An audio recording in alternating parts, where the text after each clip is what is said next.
कहानी की शुरुआत होती है उत्तराखंड के देवीपुर से, जहां ध्रुव और सौम्या पैराशूट से नीचे गिरने लगते हैं और नीचे एक पुल पर पुलिस खड़ी होती है उन्हें बचाने के लिए। पुलिस उन्हें बचा लेती है, तभी वहां ऑफिसर विद्या आ जाती है जो ध्रुव को पकड़ लेती है और सौम्या उस पर अटेम्प्ट टू मर्डर का आरोप लगाती है। कहानी 3 महीने पहले से स्टार्ट होती है, जहां विद्या नाम की एक ईमानदार ऑफिसर होती है और साथ में वह एक वकील भी होती है। तभी उसके पास एक डोमेस्टिक वायलेंस होने की खबर आती है। वह उस घर में जाती है, जहां पहुंचने पर सौम्या मना कर देती है कि वहां उसके घर में कोई डोमेस्टिक वायलेंस नहीं हो रहा है, लेकिन विद्या को शक होता है। अगले दिन हवलदार के साथ विद्या एक जगह पर जाती है जहां वह ध्रुव को देखती है जो पैराशूट उड़ाने का बिजनेस करता है। हवलदार बताता है कि सौम्या इसी की पत्नी है। विद्या सौम्या के शॉप पर जाती है जहां वह देखती है सौम्या की एक हमशक्ल बहन भी होती है, जिसे देखकर वह वहां से चली जाती है। थाने में माजी आती हैं, जिसने सौम्या की मां के मरने के बाद बचपन से उसे पाला था। वह विद्या को बताती है कि सौम्या का पति मारता है उसे, लेकिन रिश्ता न खराब हो जाए इसलिए वह किसी को ये बात नहीं बताती है। वह उसे बताती है कि 8 साल की उम्र पर उनकी मां मर गई थी। सौम्या और सैली दोनों बहनें एक दूसरे से लड़ती रहती थी। सौम्या थोड़ी सीधी लड़की होती है, सारी चीज उसे पहले मिलती थी, जिससे सैली उससे जलने लगी थी। सैली उसे परेशान करती रहती थी, जिससे उसे हॉस्टल में डाल दिया गया। बाद में उसका पिता भी मर जाता है। सैली भी घर नहीं आती थी। एक दिन सौम्या टूरिस्ट स्पॉट पर जाती है जहाँ वह ध्रुव से मिलती है। वह उसे पैराशूट पर उड़ाने ले जाता है। सौम्या को ऊंचाई से डर लगता है और ग्लाइडिंग भी नहीं आती थी, लेकिन ध्रुव के साथ उसे अच्छा लगता है। वह उससे प्यार करने लगती है और ध्रुव भी उसे पसंद करने लगता है। एक दिन वह सौम्या की शॉप पर था, तभी वहाँ सैली आ जाती है जो सौम्या से बिल्कुल उल्टी होती है। उसे ऐसा लगता है कि कोई भी उसे पसंद नहीं करता। वह ध्रुव से मिलती है। सैली धीमे धीमे उन दोनों के बीच में आ जाती है। ये सब सौम्या भी देखती है, लेकिन वह कुछ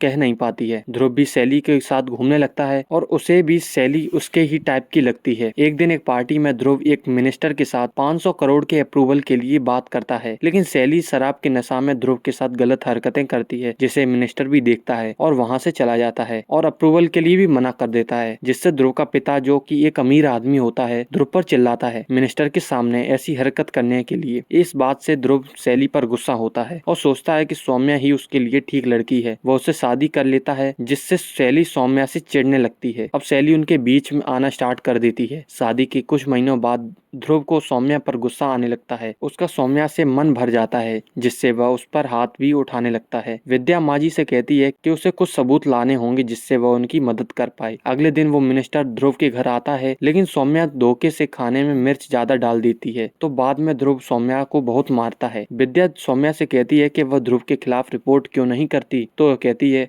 कि ध्रुव उससे प्यार भी करता है। जब ये बात ध्रुव को पता चलती है तो वह थाने में आकर उससे मना करता है उसके फैमिली मैटर में पढ़ने को, और कह देता है कि उसका बाप एक बड़ा आदमी है। दरअसल ध्रुव सौम्या से प्यार तो करता है, लेकिन उसे गुस्सा बहुत जल्दी आ जाता है। लेकिन जब वह उसे मारता है तो वह किसी को बताती नहीं है। सैली को भी ऐसा लगता है कि वह बहाने बनाती रहती है। एक दिन जब सौम्या ध्रुव से बच्चे की बात करती है तो वह उस पर चिल्लाता है कि वह बोरिंग है और उसे सैली से ही शादी करनी चाहिए थी, तो वह ध्रुव पर चिल्लाने लगती है, जिसके बाद ध्रुव उसे बहुत मारता है। इतना पिटने के बाद भी सौम्या उसके खिलाफ रिपोर्ट नहीं लिखवाती है। दिव्या सौम्या को देखकर ध्रुव के खिलाफ सबूत इकट्ठे करने की तैयारी करती है। दिव्या को पता चलता है कि ध्रुव के हरियाणा में बहुत से केस पड़े हैं और पता चलता है कि वह गुस्से में कुछ भी कर देता है। ध्रुव दिव्या के घर जाता है उसे धमकाने और फिर बाहर आ जाता है, जहाँ वह सैली को उसके साथ देखती है। दिव्या समझ जाती है कि ध्रुव और सैली का चक्कर चल रहा है, जिसकी वजह से ध्रुव सौम्या को मारता है। एक दिन होली की सेलिब्रेशन में ध्रुव सैली के साथ डांस करता है। तभी सौम्या ध्रुव को ले जाती है और पैराग्लाइडिंग करने के लिए ध्रुव से कहती है और ध्रुव भी चल देता है, लेकिन पैराग्लाइडिंग करते समय सौम्या ऊपर मदद मांगती है। नीचे आने के बाद ध्रुव को पकड़ लिया जाता है और थाने में सौम्या ध्रुव के खिलाफ अटेम्प्ट टू मर्डर का केस लगा देती है और दिव्या खुद सौम्या का केस लड़ती है। ध्रुव को विश्वास होता है कि उसका बाप उसे बचा लेगा। कोर्ट में दिव्या जज को बताती है कि ध्रुव सौम्या को कभी जलाता था, कभी मारता था, लेकिन ध्रुव मना करता है कि उसको चोट लगी थी। सौम्या बताती है कि होली सेलिब्रेशन के बाद वे पैराग्लाइडिंग करने गए थे, जहां उसने सौम्या को नीचे गिराने की कोशिश की थी। ध्रुव का वकील कहता है कि उसने सौम्या को कभी नहीं मारा था, बल्कि सौम्या एक दिमाग की मरीज है। वह दवाई लेती रहती है डिप्रेशन की, और जिसकी वजह से उसे ऊंचाई से डर लगता है। और ये हालत अभी से नहीं, बल्कि जब से उसकी माँ मरी है तब से है, और उसने ये सब उसे फंसाने के लिए किया था। अगली सुनवाई में दिव्या सैली को बुलाती है और ये प्रूफ करती है कि उसका ध्रुव के साथ चक्कर चल रहा था, और कहती है कि जब उसे ग्लाइडिंग करना नहीं आता तो उसने हार्नेस कैसे खोल दिया। दिव्या जज को एक वीडियो भी दिखाती है जिसमें वह हवा में मदद के लिए आवाज लगाती है, जिसके बाद जज ध्रुव को 13 साल की सजा सुना देती है। सौम्या केस जीत जाती है। शैली सौम्या की तरफ देखती है और चली जाती है। शाम को हवलदार दिव्या से कहता है कि उसने इतना टेढ़ा केस इतनी आसानी से सॉल्व कर दिया, जिसके बाद दिव्या को